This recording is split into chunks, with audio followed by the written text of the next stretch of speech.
பெருமாள் முருகன் சிறுகதைகள். வேப்பெண்ணெய் கலயம். வாசிப்பது சந்தீப். பேரனை கையில் பிடித்துக் கொண்டு குள்ளப்பாட்டி வீட்டை விட்டு புறப்பட்டபோது பொழுது கிளம்பியிருக்கவில்லை. பேரன் முகத்தில் தூக்கம் படர்ந்திருந்தது. பாட்டி எங்கே கூட்டிப் போகிறாள் என்று அவனுக்குத் தெரியாது. ஆனால் ஏதோ பொது இடத்திற்காகத்தான் இருக்கும். பாட்டி வீட்டுக்கு வந்து இந்த 2 வாரத்தில் அவன் கண்ட இடங்கள் எல்லாம் புதிதானவை. அவன் கனவுகளில் கூட நுழைந்திராத புத்தம்புது பிரதேசங்கள். எங்க ஆயா போறம் என்று சிணுங்கல்லோடு பலமுறை கேட்டு நச்சரித்தான். பாட்டி தன் குட்டைக் கையை தூக்கி முன்னால் கையீட்டி அங்க போறம் என்றாள். அங்கன்னா எங்காயா என்று கால்களை நிலத்தில் உதைத்துக் கொண்டு கேட்டான். அங்கன்னா அங்கதான் என்று சொன்னாள் பாட்டி. இருவருக்கும் அது ஒரு விளையாட்டு போலவும் நடையை அலுப்பில்லாமல் தொடரவும் உதவியது. எப்படியும் தெரியத்தானே போகிறது என்று அவன் பாட்டிக்கு முன்னும் பின்னுமாக ஓடி வேறு விளையாட்டுக்கு மாறினான். விளையாட்டு அலுக்கும் போதெல்லாம் ஓடிவந்து பாட்டியின் கைகளை பிடித்துக் கொண்டு கெஞ்சுவது போல எங்காயா போறம் என்பான். எங்கே போகிறோம் என்று தெரிந்து அதற்காக தயாரிப்புகள் எல்லாம் செய்து புறப்பட்டுத்தான் அவனுக்குப் பழக்கம். பாட்டி வீட்டுக்கு வரும் முன் அவன் மட்டுமல்லாமல் அவன் அப்பா அம்மாவும் சேர்ந்து எத்தனையோ தயாரிப்புகள் செய்தார்கள். எதுவுமே இல்லாமல் எங்காவது போவது இந்தப் பாட்டியால்தான் முடியும். அவனுக்கு ஏதாவது பதில் சொல்லிக் கொண்டும் பதில் சொல்லாமல் வெறும் பொக்கை சிரிப்பை தந்து கொண்டும் தன் கூனுடம்பை மெல்ல நகர்த்திக் காடுகளை இணைத்துச் செல்லும் கொடித்தடத்தில் ஊர்ந்தாள் பாட்டி. அவனுடைய பெயர் பாட்டிக்கு வாயில் நுழையவில்லை. அதனால் அவள் குஞ்சு என்று அழைத்தாள். குள்ளப்பாட்டி பேரன் குஞ்சு என்று ஊர் சிறுசுகளும் பெருசுகளும் கேலி செய்தார்கள். குஞ்சு குஞ்சு குட்டிக் குஞ்சு கோழைக் குஞ்சு காக்கா குஞ்சு கருவாட்டு குஞ்சு டவுசர் போட்ட டவுனுக் குஞ்சு என சிறுவர்கள் ராகம் போடும்போது மண்ணை அள்ளித் தூற்றிவிட்டு ஓடி வந்து விடுவான். 15 நாள்களுக்குள் குஞ்சு இத்தனை தெரிந்து கொண்டிருக்கிறான் என்பதில் பாட்டியின் முகம் பூரிக்கும். கைகளால் வாரிக் கன்னத்தில் இருத்திக் கொள்வாள். பேரன் என்றால் நேரடி பேரன் இல்லை, கொள்ளுப் பேரன். பாட்டிக்குப் பேத்தி மகன், மகள் வயிற்றுப் பேத்தி. மகள் போயே சில வருஷங்கள் ஆகிவிட்டன. பேத்தி எப்படியோ ஞாபகம் வைத்திருக்கிறாள். பாட்டியின் சொந்தங்கள் எல்லாம் இறக்கை முளைத்து குஞ்சுகளாய் இரை தேடி திக்காலுக்கொன்றாய் பறந்து போயின. ஊரில் நல்லது கெட்டது என்று எதற்காவது யாராவது வரும்போது பாட்டியையும் பார்த்துப் போவார்கள். கையில் ரூபாய்த் தாள்களைத் திணிப்பார்கள். அதை வாங்கித்தான் அவள் சாப்பிட வேண்டும் என்பதில்லை. மாதாமாதம் வருமானம் வருகிற மாதிரியான ஏற்பாடு இருக்கிறது. ஒண்டிச் சீவனுக்கு அதுவே தாராளம். என்றாலும் வாங்கிக் கொள்வாள். கொடுப்பவருக்கு சந்தோஷம் கிடைக்குமானால் ஏன் கெடுப்பானேன்? எல்லாரும் ஒரு நாளைக்கு சேர்ந்து வருவார்கள். பாட்டிக்கு இத்தனை சொந்தங்களா என்று ஊரே கண் தெரிய பார்க்கும். அப்போது எல்லாரையும் பார்க்கத் தன்னால் முடியாது என்று தோன்றும். தூக்கம் வராத இரவுகளில் வானத்தை பார்த்து தன் சொந்தங்களின் கிளைகளை எல்லாம் எண்ணிப் பார்ப்பாள். யாருடைய முகமாவது நினைவில் வராமல் போனால் வருத்தமாகிப் போகும். எப்படியாவது முயன்று அந்த முகத்தை மனத்திற்கு கொண்டு வந்த பின்னால்தான் நிம்மதியாகும். பெயர்கள் நினைவிலிருந்து கழன்று வெகுகாலமாகிவிட்டது. பாட்டியின் உடல் குறுகிப் போய்விட்டது. ஆனால் அவளுடைய அன்றா வேலைகளில் எந்தச் சுணக்கமும் இல்லை. வீடு வாசலை சுத்தம் செய்வது, சமைப்பது, சாப்பிடுவது, குளிப்பது என்று நாள் ஓடிவிடும். வாசல் திண்ணையில் உட்கார்ந்து பார்த்துக் கொண்டிருந்தால் எத்தனையோ காட்சிகள். மனிதப் பேச்சுகளும் நடவடிக்கைகளும்தான் காணக் காணத் தீராத வேடிக்கைகளாய் விரிகின்றன. ஆகாத பண்டமாய் ஒதுங்கிக் கிடந்தாலும் பாட்டியை வம்பு கிழுத்து யாராவது 1-2 வார்த்தை பேசிப் போவார்கள். அதுவே அன்றைய நாளுக்குப் பெரிய ஆறுதலாகிவிடும். யார பாத்துக்கிட்டு உட்கார்ந்திருக்கிற பாட்டி என்று எவளாவது குமரியொருத்தி பாட்டியின் வாயைக் கிளறுவாள். முன்பெல்லாம் இப்படி யாராவது கேட்டால் பாட்டியும் பதிலுக்கு வம்பாகச் சொல்வாள், உன்னூட்டுக்காரன் பொழுது மசங்க வர்ற முன்னான் அதான் பாத்துக்கிட்டு உட்கார்ந்திருக்கிறன். பதிலும் வரும், பாட்டுக்கு இன்னம் கொழுப்பு அடங்கல பாத்துக்க என்கிற மாதிரி. ஆனால் இப்போதெல்லாம் பொக்கை வாய் விரிய சிரித்துக் கொண்டு அந்தக் கூத்து வந்தான் வருவான்னு பாக்கரன் என்கிறாள். எல்லா எட்டுக்கும் கூத்துவன அனுப்பிட்டு கல்லாட்டம் உட்கார்ந்திருக்கிற. நீதான் கூத்துவன் போ என்று கேலி செய்கிறார்கள். அதில் உண்மையும் இருப்பதால் பாட்டியின் முகம் வாடிப்போகும். எத்தனையோ சாவுகளை பார்த்துவிட்டவள். நானா மாட்டேங்கரன். ஏனோ கூத்துவனுக்கு என்னைய பிடிக்க மாட்டேங்குது என்று நினைத்து கலங்குவாள். அருகில் நெருங்காத கூற்றுவனின் கொடூர சிந்தை பற்றி எண்ணமோடி இன்னம் என்னென்னத்த பாக்கோனுமின்னோ எந்தலையில எழுதி வெச்சிருக்கற என்று தனக்குள்ளாகவே புலம்பியபடி தென்னையில் தலை சாய்த்திருந்த நண்பகல் பொழுதில் அவளுக்கு முன்னால் மோட்டார் வண்டியில் பேத்தியும் அவள் புருஷனும் இந்த குஞ்சுவோடு வந்து இறங்கினார்கள். வேறேதாவது வேலையாக வந்தவர்கள் அப்படியே பார்த்துப் போக வந்திருப்பார்கள் என்று நினைத்து வரவேற்றாள். உடனடியாக அடையாளம் கண்டு கொண்டதும் சில விஷயங்களை விசாரித்ததும் அவர்களுக்கு பெருத்த மனநிறைவை கொடுத்தன. பாட்டி தண்ணீர் மொண்டுவர உள்ளே போனபோது கிழட்டுக்கு வயசாவ கண்ணு காதெல்லாம் நல்லா கூராகிக்கிட்டே வருது என்று பேத்தி பேசுவது காதில் விழுந்தது. குஞ்சு பாட்டியையே பார்த்து கொண்டு இறுகி நின்றான். பேத்தி வந்த காரியம் கொஞ்ச நேரம் கழித்துத்தான் விளங்கியது. அவர்கள் 2 பேருமே ஆபீஸ் வேலையில் இருப்பவர்கள். 2 பேருக்கும் ஒரே சமயத்தில் வெளியூர் போய்ச் சில நாட்கள் இருக்கும்படி நிர்பந்தம். பையனுக்கு கோடை விடுமுறை. அதனால் இந்த குஞ்சு பையனை பாட்டிதான் பார்த்துக் கொள்ள வேண்டும். வேறெங்கும் விட வழியில்லை. பாட்டியால் முடிகிறவரை பார்த்துக் கொண்டால் போதும். அதற்குள் வேறு ஏதாவது ஏற்பாடு செய்து கொள்வார்கள். இன்னும் 2-3 இடங்களையும் யோசித்து வைத்திருந்தார்கள். பாட்டி மறுத்து விடுவாளோ என்னும் பயத்தில் பேத்தி ரொம்பவும் கெஞ்சுகிற தொனியில் விஷயத்தைச் சொன்னாள். இன்னும் கூட தன்னால் ஏதோ பயன் இருக்கிறது என்று பாட்டி அப்போதுதான் உணர்ந்தாள். தாராளமா உட்டுட்டு போம்மா. 1 மாசத்துக்குனாலும் குஞ்ச நான் பாத்துக்கறன் என்று சொன்னாள். 6 வயது பையன். இதுவரை அப்பா அம்மாவை பிரிந்து இருந்ததில்லை. நிர்பந்தத்தால் இந்த கிழவியிடம் விடவேண்டியிருக்கிறதே என்னும் கவலை மிகுந்த அவர்கள் முகத்தை பார்த்ததும் சமாதானப்படுத்தி நம்பிக்கை கொடுக்க பாட்டி முயன்றாள். தன் ஈரம் மிகுந்த கைகளால் குஞ்சுவின் கன்னத்தை வாரி பிடித்துக் கொண்டாள். அவன் நெளிந்தான். காப்பு காய்ச்சிய வடுக்கள் உரசின. ஆனால் அந்தத் தொடுதல் அவனால் விலக்க முடியாததாக இருந்தது. குஞ்சு உனக்கு வேணுங்கிறத இந்த பாட்டி வாங்கிக் கொடுப்பன். இந்த வீதியெல்லாம் உன்னோடதுதான். ஓடி விளையாடலாம். காட்டுக்குள்ளே ஒரு மரத்துல கிளிக்குஞ்சு இருக்குது, உனக்கு பிடிச்சு தருவன்.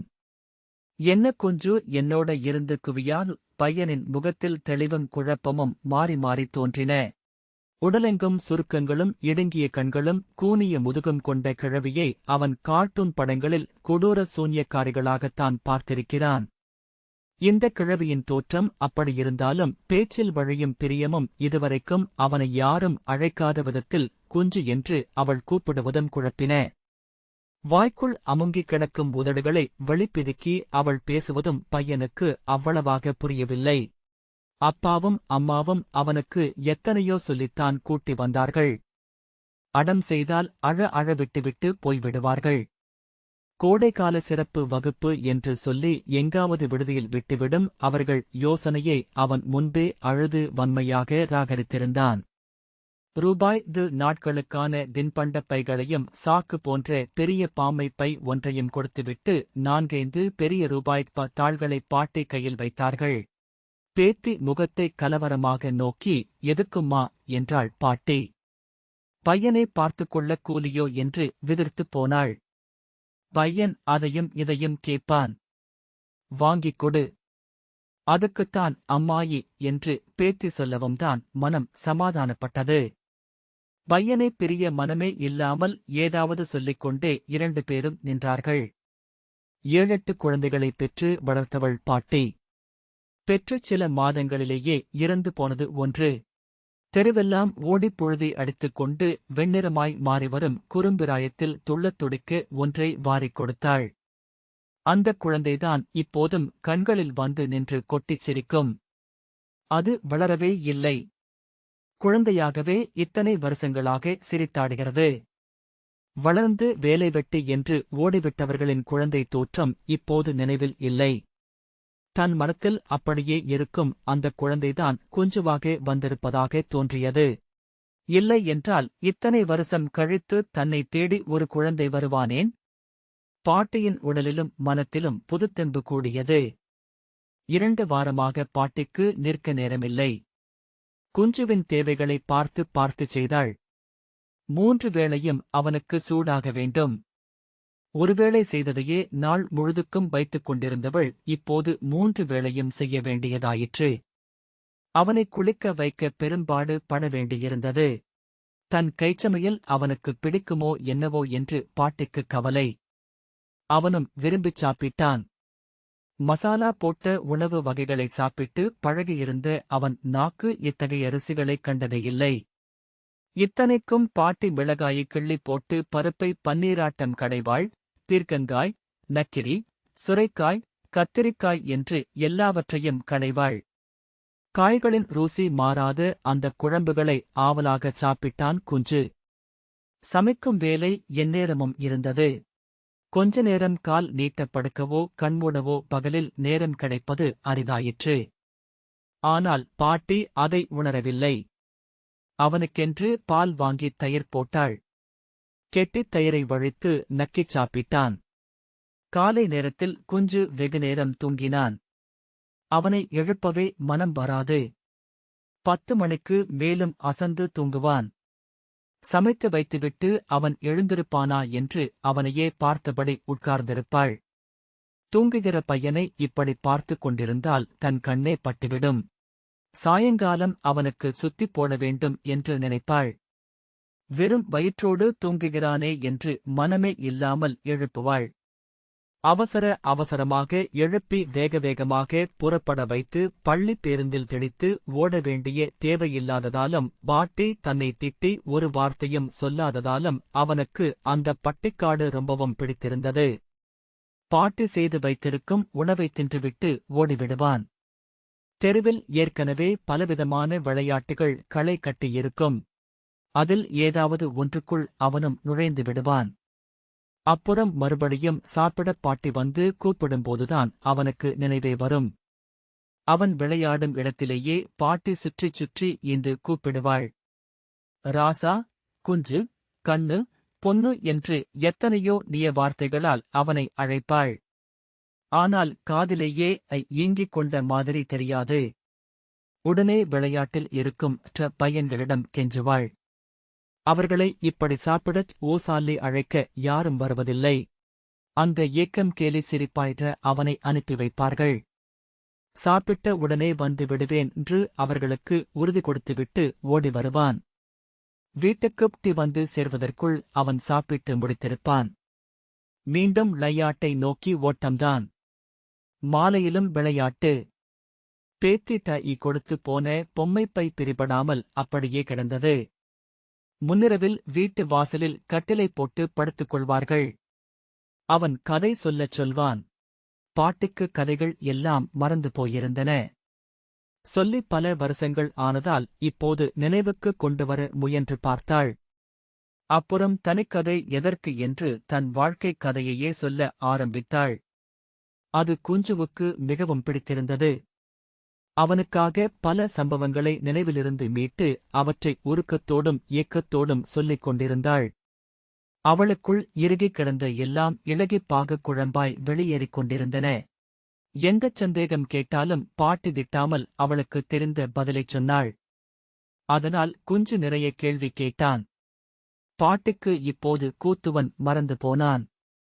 எதிரில் அவன் வந்தால் கூட அவளுக்கு அடையாளம் தெரியாது. தெரிந்தாலும் இன்னும் கொஞ்ச நாள் கழித்து வா என்று விரட்டிவிடுவாள். பாட்டி தன்னுடைய இளவயதில் இருந்த சந்தோஷத்தையும் களிப்பையும் இப்போது அனுபவித்துக் கொண்டிருந்தாள். தினந்தோறும் இரவில் 8 மணி தவறாமல் பாட்டி வீட்டுக்கு கொஞ்சம் தள்ளியிருந்த வீடு ஒன்றிற்கு தொலைபேசி வரும். பாட்டியும் குஞ்சுவும் போய் காத்திருந்து பேசுவார்கள். பாட்டி இதுநாள் வரை தொலைபேசியில் பேசியதே இல்லை. குஞ்சுதான் சொல்லிக் கொடுத்தான். குஞ்சுவின் அப்பனும் அம்மாவும் மாறி மாறி அவனுக்கு புத்தி சொல்லிக் கொண்டே இருப்பார்கள். பாட்டிக்கும் புத்திதான். அவனை எப்படி எல்லாம் கவனித்துக் கொள்ள வேண்டும் என்பதுதான் அவர்கள் பேச்சின் முழுமையாக இருக்கும்.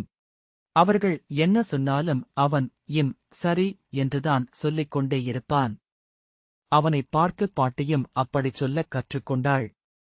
பாட்டி பேசி முடிக்கும் வரை வாங்கியை பாட்டியின் காதின் மேல் வைத்து பிடித்துக் கொண்டேயிருப்பான் குஞ்சு. அப்பனையும் அம்மாவையும் வரச் சொல்லி இருமுறை கூட குஞ்சு சொல்லவே இல்லை. அதுதான் பாட்டிக்கிட்ட தோசம் தருவதாக இருந்தது.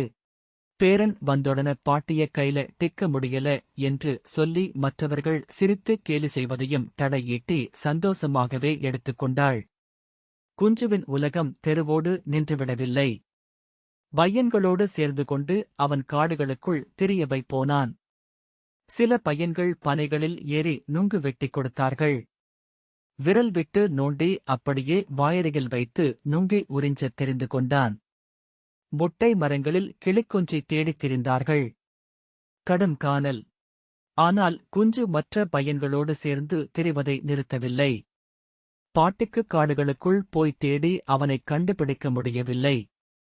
மத்தியானச் சூற்றை ஆக்கி வைத்துவிட்டு தெருமுனையையே பார்த்தபடி உட்கார்ந்திருந்தாள். சூடு பிடித்து அவன் மல்லவே சிரமப்பட்டு கத்தினான். அப்போதிலிருந்து பாட்டிக்கு பயம் பிடித்துக் கொண்டது. கம்மஞ்சோற்று நீர்த்தண்ணியை வடித்து குண்டா நிறையக் குடிக்கக் கொடுத்தாள். கொஞ்ச நேரத்தில் ரியாகிவிட்டதென்றாலும் மறுநாள் அவனை எங்கும் போக விடவில்லை ஈட்டி. அவனுக்கு ஏதாவது ஒன்று என்றால் பேத்திக்கு என்ன பதில் சால்வது என்று பயந்தாள். சூடு பிடித்த விஷயத்தை பேத்திக்கு தாலைபேசியில் சொல்லவில்லை. பயந்து போய்விடக்கூடும் என்று டியும் குஞ்சுவும் சேர்ந்து மறைத்துவிட்டனர். குஞ்சுவின் துணையோடு பரிய காரியம் ஒன்றை செய்துவிட்டது போல் பாட்டி மகிழ்ந்தாள்.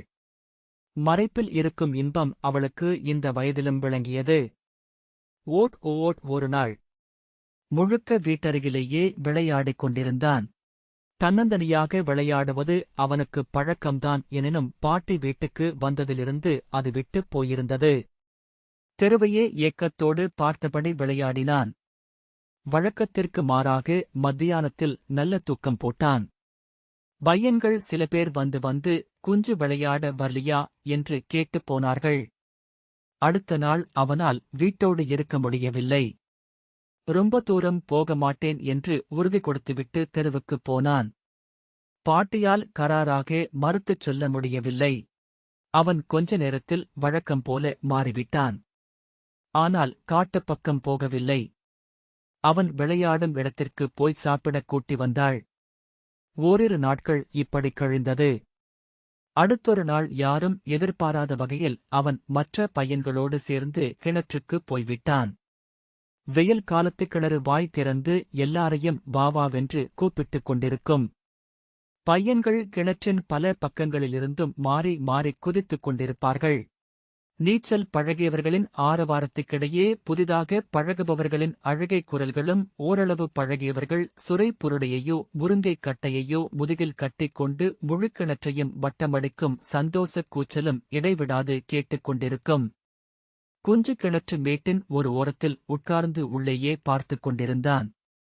இறங்கி நீந்த வேண்டும் என்னும் ஆவலைக் கட்டுப்படுத்த முடியவில்லை. அங்கிருந்த திளைப்பில் அவனை யாரும் கண்டுகொள்ளவில்லை. ஒரு சுரைப்புருடை இருந்தால் தானும் கிணற்றுக்குள் இறங்கலாம் என்று யோசித்தான். அன்று இரவு பாட்டியிடம் சுரைப்புருடை கேட்டு நச்சரித்தான். அவன் கிணற்றுப் பக்கம் போனான் என்பதையே பாட்டியால் தாங்க முடியவில்லை.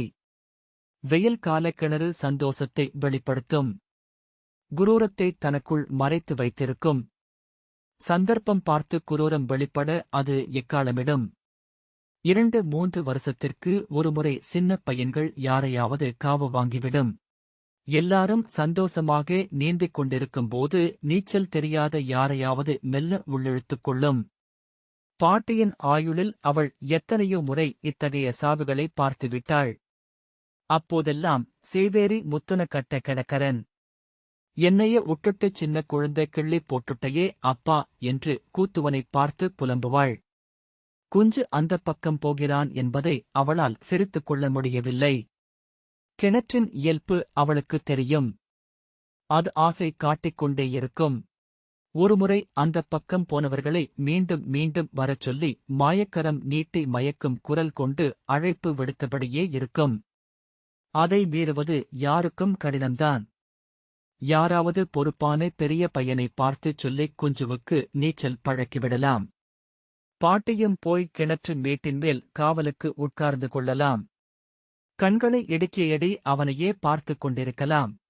அவனுக்கு ஏதாவது என்றால் உள்ளிறங்கி காப்பாற்ற முடியவில்லை என்றாலும் கத்திக் கூப்பாடு போட முடியும்.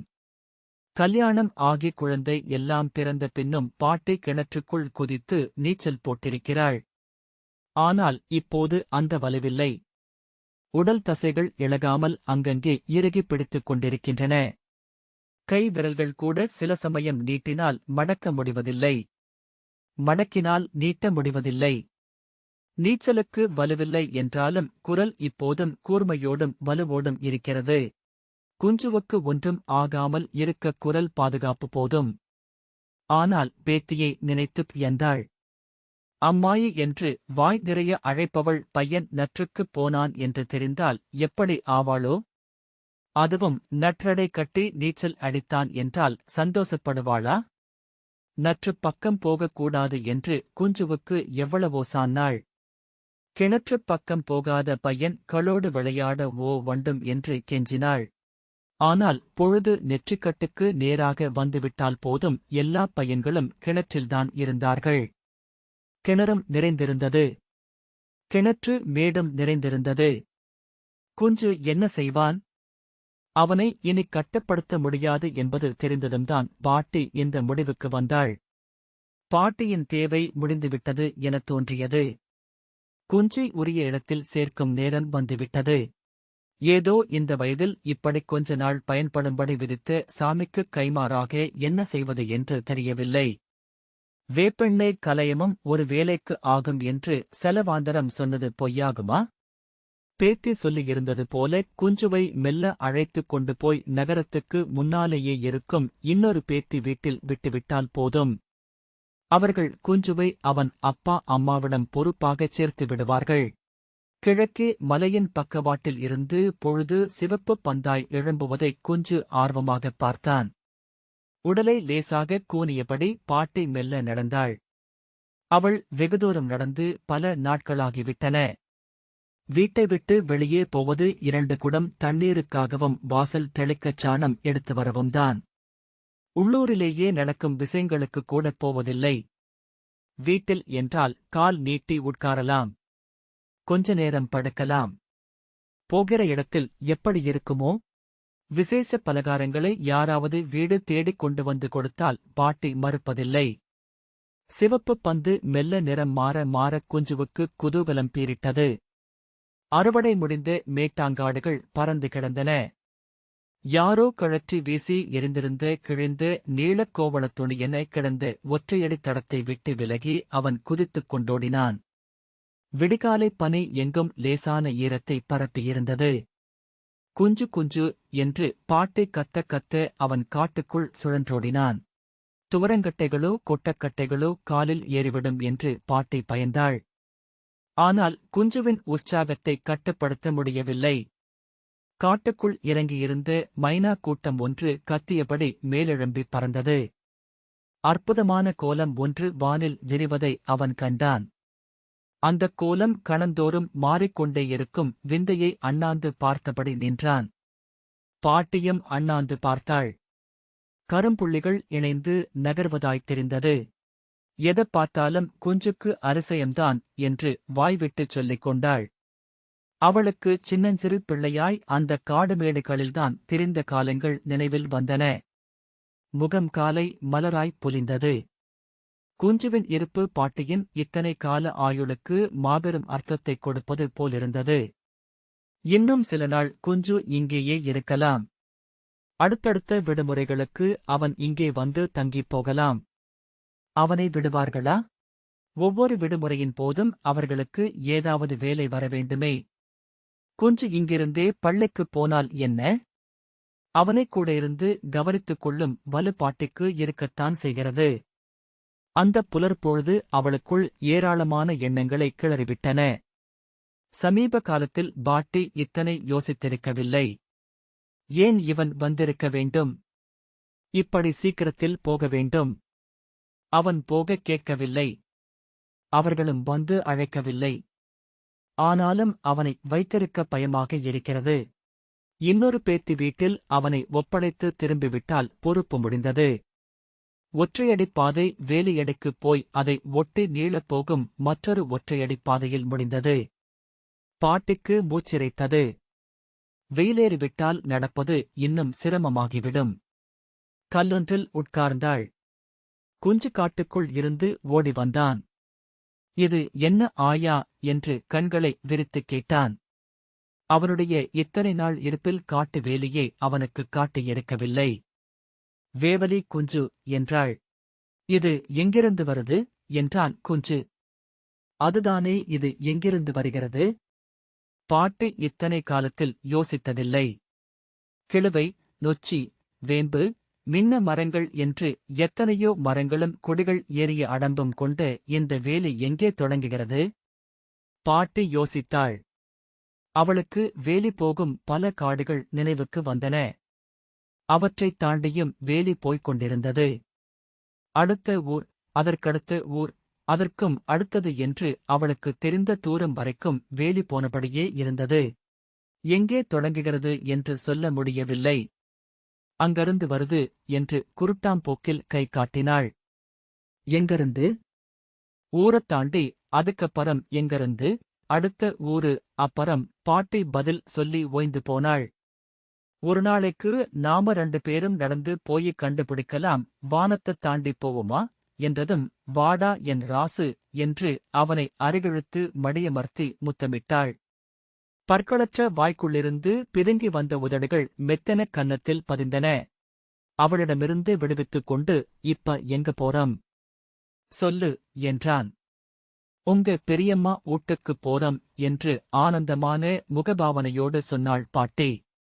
பாட்டிக்கு முதுகை காட்டிக்கொண்டு திரும்பி நின்றான் குஞ்சு. அநேகமாக பாட்டியின் தந்திரம் அவனுக்கு புரிந்திருக்க வேண்டும். எந்த பெரியம்மா வீட்டுக்கு?